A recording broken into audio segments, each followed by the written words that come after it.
sometimes Okay. sometimes it works, sometimes it doesn't work really well. Yeah. Yeah. But Sometimes you can hear better with it. yeah, the problem with okay, go ahead and say something. Okay. Can you hear me? Is it clear? Yeah, can you hear me well? Yeah.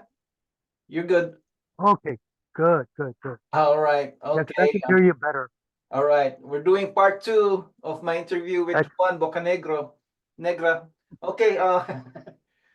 Where were we? We're talking about El Centro de la Raza, and we were talking about the different, the division of work that's being done there that you guys were doing, and you were on top of the people inside, right? That's what you said. The people that's Yeah, well, occupying. we had divided the work up of uh for the occupation of the building.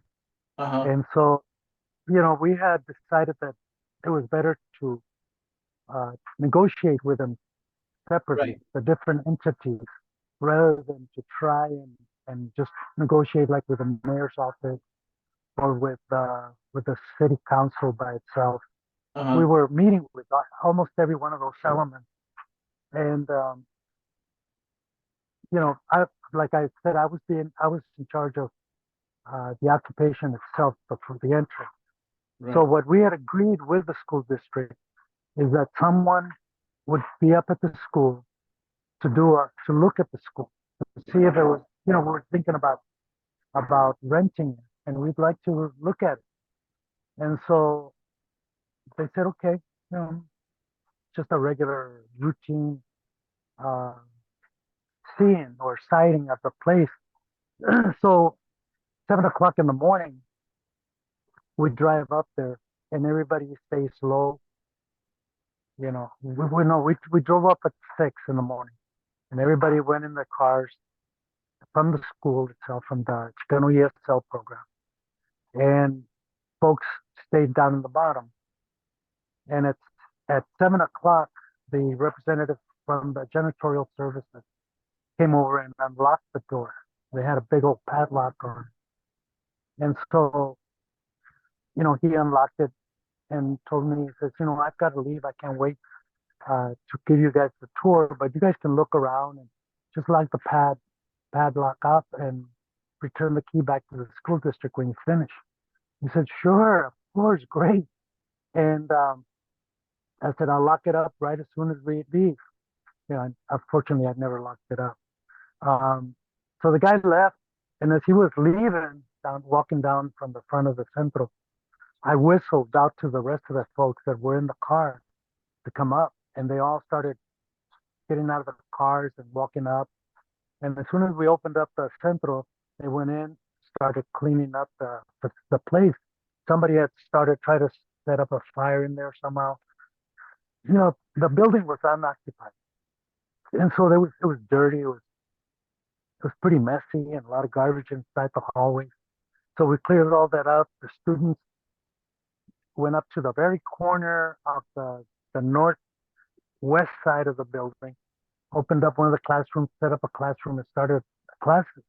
Because we were a program, we were, an ESL program. So we started teaching them. The teachers were there from the program. The people from the administration that were helping, register people were there. So the occupation had started. Um, at that point, Roberto Maestas was nowhere to be seen. And it was almost 10 o'clock in the morning, and he shows up half drunk. He'd been spent all the night with Chata. Chata had just come in from Texas. Uh, and so she was not part of the takeover at that time. She didn't even know what was going on unless Maestas told her, but he wasn't interested in that at that particular time. Uh, so we ended up um, opening up the classroom, and then the press started coming in, and Maestas, being the press hog is, took it over and started and because he was the director of the program, and it was being done in the name of the Chicano ESL program. Uh, he came out on the spotlight, right? And so it was good. It was good. Everything was great. The night before, unfortunately, Maestas was wearing sunglasses because the night before he had gotten into a fight with one of the students outside the Centro and gotten his ass kicked. I'm sorry, his rectal kicked. Mm. Uh, and so we went on. We kept the program going. The police never showed up. The mayor's office continued the discussion with us, the negotiations, and so did the city council folks. And at that time, one of the most supportive of the city council was a councilman by the name of Miller, John Miller. Mhm. And Miller was he was a person from Jewish background who was very supportive of the work that we were doing. And the other person that was semi-supportive, was insensitive was Sam Smith, Mhm. you know. Yeah. And of course, we always had our um, people that were not in tune, like the pharmacist. And I can't remember his name, but he was totally out of, he kept trying to figure out why we were taking over the building, who we were, what is a Chicano, and all this other stuff going on. And so, the program continued to develop as we started to bring in the doctors. We opened up one of the rooms for the doctors, but basically because of all the other political work that was going on, the fishing rights struggle, the cannery workers struggle, the farm workers struggle. Um, we were involved in all that, the planning and not the planning, but the support work for Yes. many of this organization. And we were also doing a lot of work with organizations such as the American Friends Service Committee, who was helping putting it together a whole bunch of different activities that were counter spy, like for example the anti-spy police spying program that they had, and they filed a lawsuit against the police department. I was one of the named people that was named in the lawsuit. We beat them in court because they were following us all over the country, and they were spying on us all the time. Uh, and we were doing all kinds of other work with the Puerto Rican community, for example, out of New York and Chicago and all those areas. Especially work with solidarity with Puerto Rico because there are the major chemo pharmacy companies were setting up home in Puerto Rico and contaminating Puerto Rico to the max. I mean, it was really, really horrible stuff that they were doing in Puerto Rico. So we were doing a lot of support work through the Presbyterian Church as members of the National Hispanic Board. We were trying to put resources to expose a lot of the petrochemical programs that the U.S. had established in Puerto Rico. And we were being singled out at that time. Organizations such as the Macheteros from the Puerto Rican Solidarity community were coming out, and they were placing bombs here and there, and it was quite chaotic at that time. But our support and our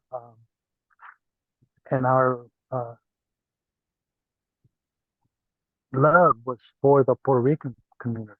You know, so we were doing whatever we could with a few resources that we had. We were doing articles on Puerto Rico. We had set up our own printing press at the Centro. We had set up our own dark room, and so we were making our own plates. We were writing our own magazine. We wrote a magazine that was part of our political work called Recobrando. At that time, a lot of groups had different activities going on, and we were doing cultural work also with different communities. We were bringing in um, people from Cuba, we were doing work solidarity with the Cuban community. So it was pretty awesome. You know, at this time, the whole immigration issue was also coming up. This was during the time that what's his name, the peanut farmer president, Carter, Arthur. Jimmy Carter opened up his immigration plan. Yeah, Jimmy Carter started this whole immigration mess. He ordered a report done on immigration at that particular time, and the recommendations that were given by that committee were recommendations like invading Mexico or countries that were sending immigrants, um, to deport folks, to set up one of the biggest bracero program again. I mean, this was all Jimmy Carter, the good old sweet grandpa Jimmy Carter, right? All these liberal criminals, man, are just, insane. It's like Joe Biden right now, with him and his uh, killing of Palestinians, man. I mean, this is just insane. It hasn't changed at all. It's not like Joe Biden is any different than he was from Jimmy Carter or Reagan or any of this guys. They're all basically creating the same kind of environment to continue to exploit people, keeping people weak, disarmed, and totally in, scared, of being bombed or being uh, lashed at by the U.S. powers. So we were doing a lot of this solidarity work, and it was kind of an interesting period because there were a lot of progressive movements at that time, but at the same time there were a lot of failures, like what happened in Chile.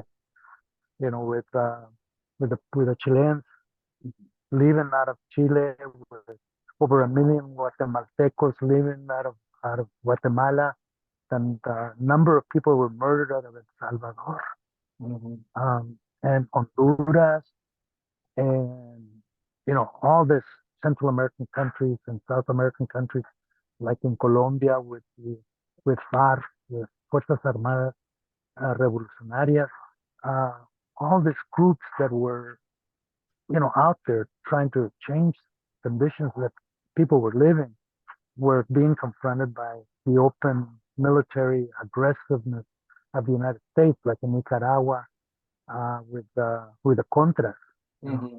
I mean, these were very, very difficult times, and I know we're living difficult times right now, but doesn't mean we haven't had those same difficult times before. It's just a continuation in a different format. The monster is not Reagan now; it's this orange monkey we have, Trump.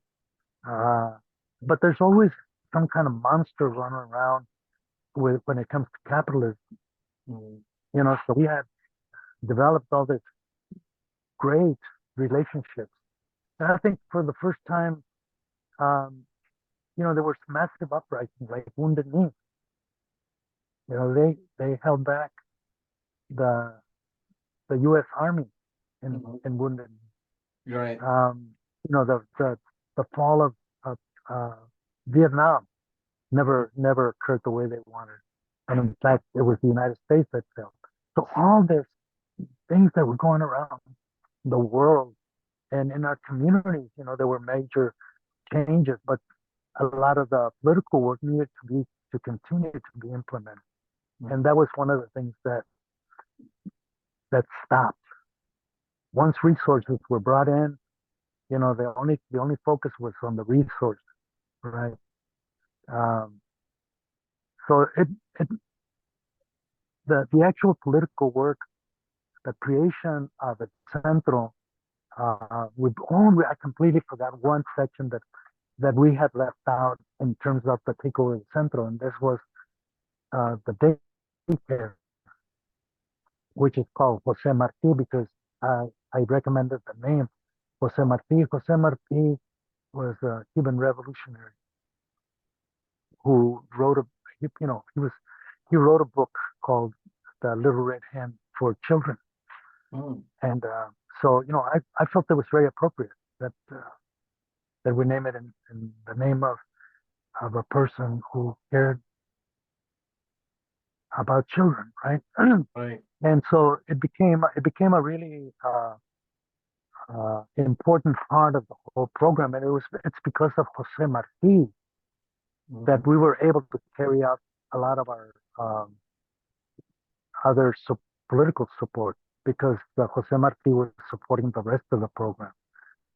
Uh, the Chicano ESL had separated itself from the Centro, but it was still there. But it was being run very independently by some very conservative elements, even within our own groups. You know, we had some very conservative and at times very reactionary elements who were more concerned with making sure that the system was in control of everything. So in all this, we had, you know, the support. The major of our support was being provided to the for the Native American community. At that time, we're talking 1976, and 1976 was the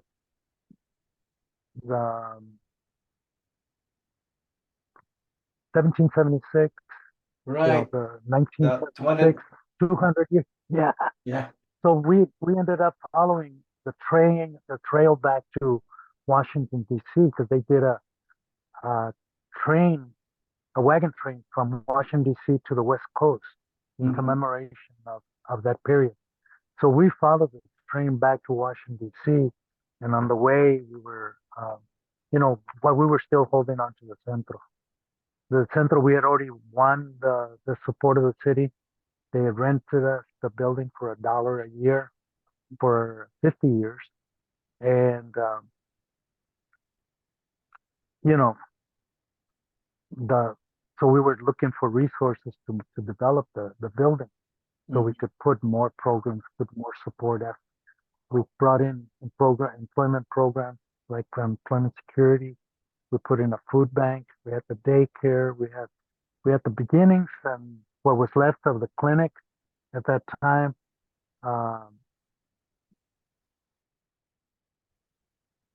And we had the Chicano ESL program. And we had the printing press, and we had a collective of artists that were doing paintings around the Centro. Wow. You know, in fact, my cousin, you know that big mural when you walk into the Centro, Yes. the one on the wall, the one that has the two eyes.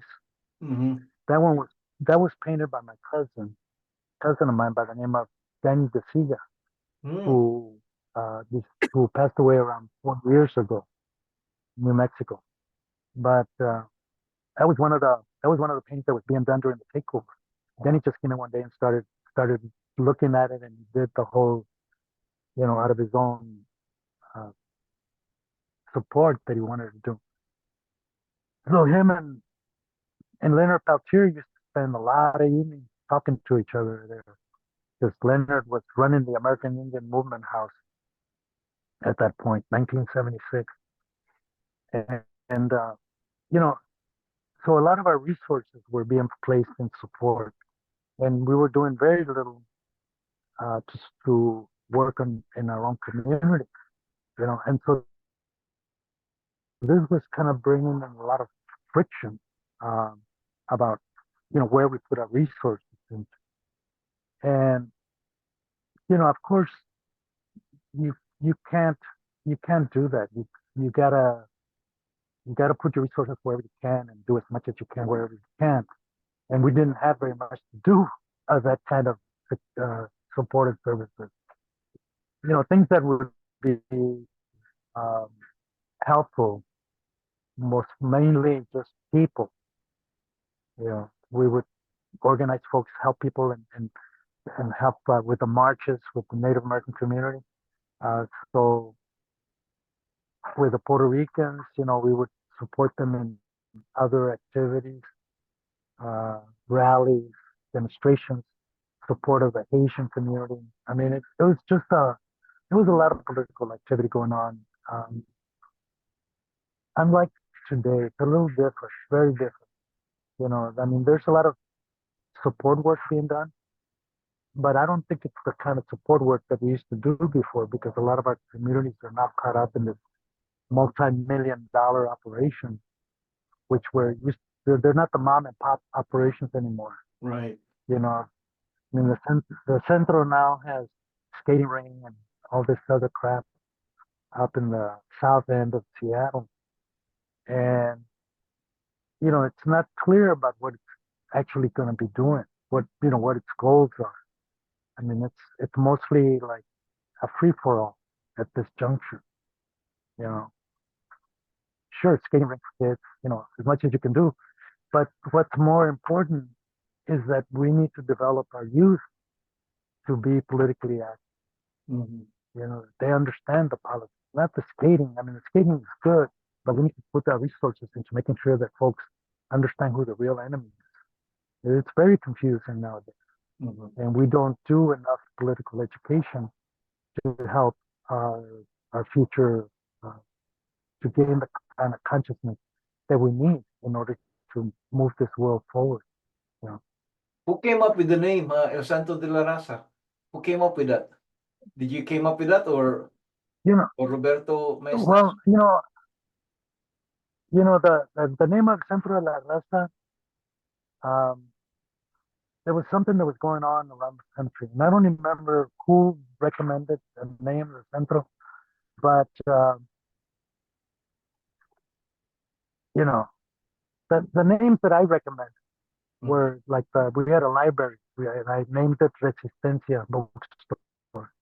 We Uh-huh. had a kitchen, and I named it La Cocina Popular, and I named the Jose Marti. I cannot claim a Centro's name.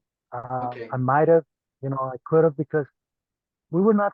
Many people were not into naming culture, names at that time, Mhm. and so it could have been me, it could have been Maestro, it could have been David, it could have been Roberto Gallegos.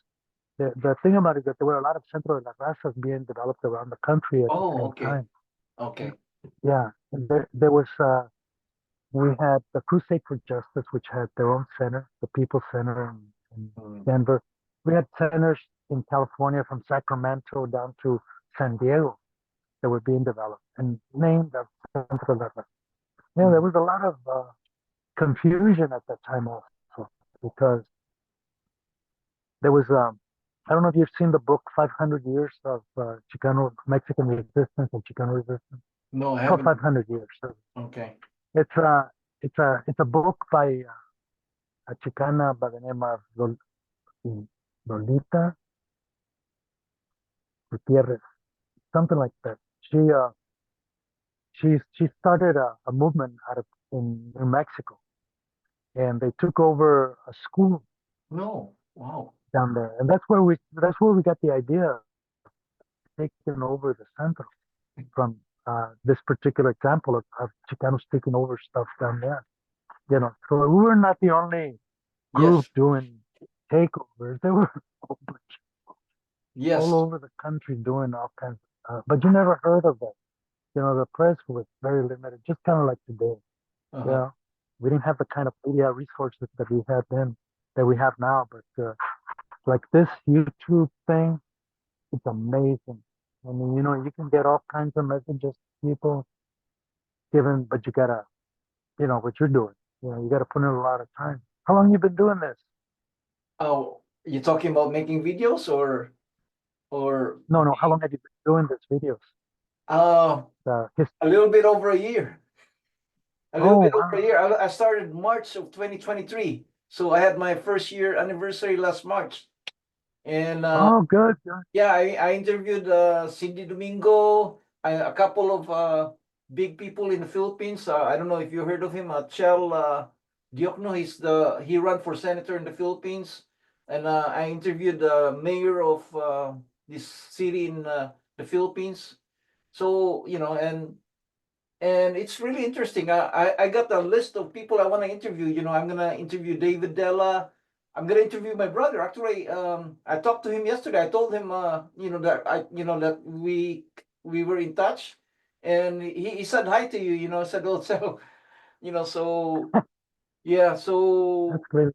I do have a list of people that I want to interview, but I really wanted to interview you, and the reason why, just like I told you in the beginning, is El Centro, and I have some Mexican friends, and they didn't know the history, and I had to explain to them. And I told them, hey, do you want me to interview this person? He's one of the founders there.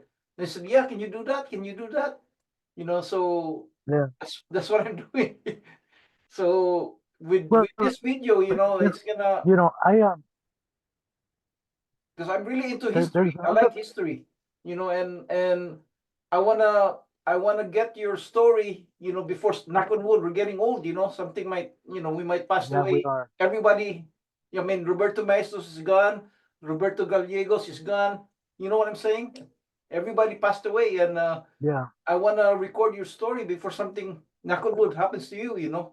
So hopefully the Yeah. next Well, generation, many they of can the listen to divisions, this.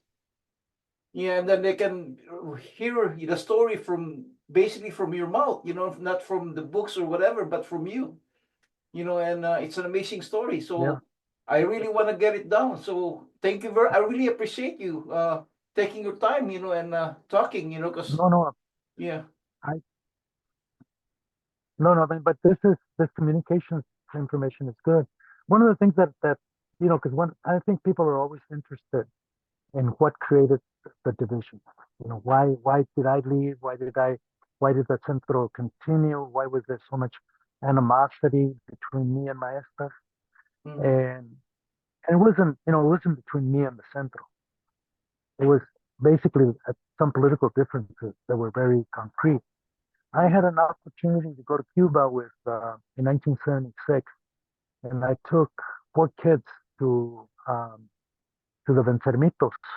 You, mhm. you heard of the Venceremos Brigade? Well, I took 4 kids to the Venceremitos, and Okay. when I was down there, I was impressed, utterly impressed with how the country was, how Cuba was um, developing its people, and how they were creating their future, and how they had managed to reforest the waterfront, because all that had been wiped out, for their beaches and all this other stuff, and how they were creating the new young pioneros, the young kids. So, I was like, this is this is the future to me. This is the future, and the future has to deal with the unity of people.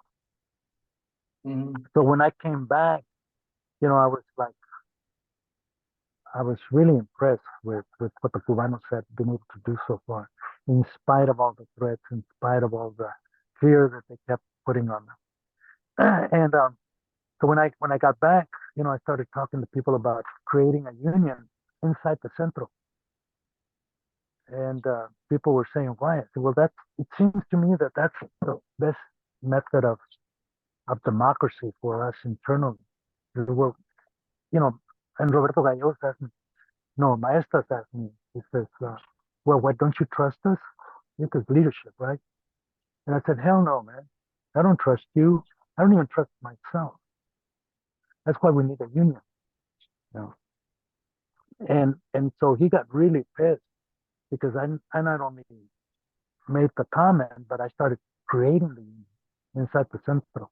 And we had a big, huge meeting with the workers and everybody in there. And Maestro managed to create that kind of environment, even though Gallegos was a labor member. He used to be with welders union, the mhm. pipe fitters. He used to be a pipe fitter, Uh-huh. and he got pissed that I was organizing the workers. And I looked at him and I said, "Bro, you're a union member. What the fuck's going on with you? You know, this is what this is what we're supposed to be doing. You know." And you know, they wanted to fight with me. So let's go outside, let's deck it out. But organizing is what we need to be doing. If they didn't like that, I got out. I left. I said, fuck you, you guys, if you can not respect the workers because they need daycare, they need salaries, they need vacation, Mhm. and they were not getting any of it Yes. because their interests get involved. So you have to negotiate those interests with the Yes. leadership, and the body of workers. And that was not happening. So when that happened, the victim or the person who was, basically I was isolated. Did you you know, have a so I chance left. to reconcile with with Roberto Gallegos and never? So they never tried to No, call you and say let's settle oh yeah, this or I I just I didn't trust I didn't trust him anymore. It was totally lost. All confidence, all relationship was killed that day. Um, you know, and as a result of that, there was a lot of political antagonism. Um, you know, he would interfere with my political career. He would sabotage my political work. Um, so there's I more mean, to it I don't than know what just yeah. oh, oh yeah. They kept going, you know, but even with all that effort that he undertook, he could not get anywhere because I kept organizing. You know, I kept organizing huge communities, and immigrant community, Mhm. the farm worker community. I organized and stopped when he joined. He tried to stop us from organizing the United Farm Workers, the Saint Michel Winery Mhm. uh, program over here. He tried to stop it, and we beat him back. You know, it was those kinds of struggles where the ideological met up with the reality, and the organizing of the workers was the most important part. You know, not the glory that one gets out of being put on cameras or working for the company. You know, I never really found out whether he was actually getting paid by Saint Michel because there was another Senator Margarita Prentice, that was doing the same thing, trying to sabotage our organizing of the farm workers. And it was through, you know, we had 7 years of trying to get that contract through. 7 years, and when we finally got that contract, it was a great victory. It was the only union contract north of Sacramento, California. Well, I'm glad You you know, brought this and out, it's because if people who are not from the inside, who doesn't know the whole story, they might see you and they might listen to one side and they don't know your side, and they'll think you're the bad guy. But you brought it up, so which is oh good, so people can know both sides and see what happened in that, if there's a little conflict there or there's a big conflict. So at least I'm glad you brought it up because I didn't know anything about it. But now that you brought it up, I have a understanding now. Especially I heard you talk. So thank you. yeah. I mean, we we had some very real political differences.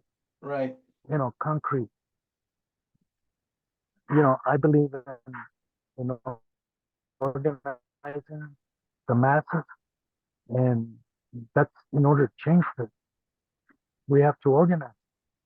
And other people believe that the only way to organize is by making yourself popular, by making yourself rich, making yourself Mhm. center of it. You know, it should be out there, not in the middle. You know, not with you, but with everybody else. That's how you develop the movement. Yes. You know, and so those were really concrete that manifested themselves in things like, you know, uh, when I organized the Mañana Coalition, which was one of the largest youth organizations in the state of Washington. We had a conference here, and we had 5,000 Chicanos from throughout the state of Washington Wow. here at the Seattle Centro. The kids themselves refused to give Maestas the opportunity to speak because they already knew him, you know, and he was being blocked by. He wanted to inject himself into the political work that I was doing Mhm. rather than do your own, right? You got the Centro, you got a whole bunch of political people, you got your wife who's such a smart person. Go ahead and organize, leave me the alone. Mhm. Sabotaged my efforts to do the homeless community work. It organized an organization of homeless people called La Fuerza Hispanic Power, and he bullshitted them, took their money, and destroyed the organization. Wow. You know, I mean, I don't know. It's always kind of it was all those kinds of efforts that the final, we had a meeting up in, um, at the landing, Frank's Landing, and people were thinking that we were reconciled. Mhm. And in fact, the people from the American Indian community brought us together, right? And they said, "Hey, here's your father-in-law." I said, "I don't see him." I said, "He died. He died from me many years ago. I don't know him anymore. I don't know who this guy is.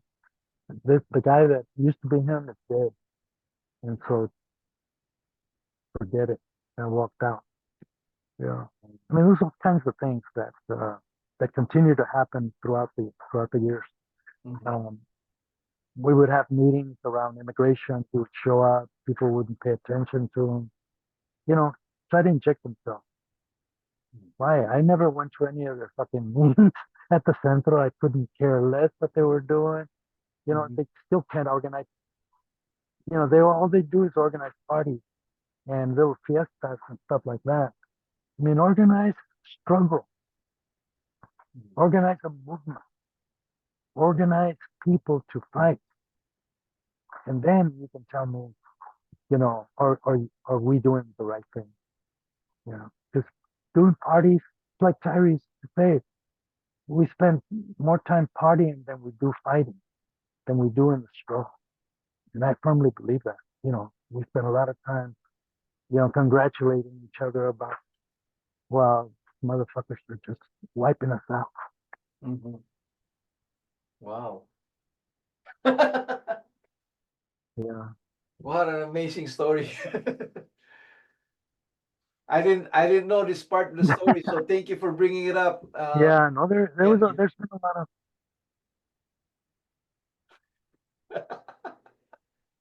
yeah. No, there's a whole lot more.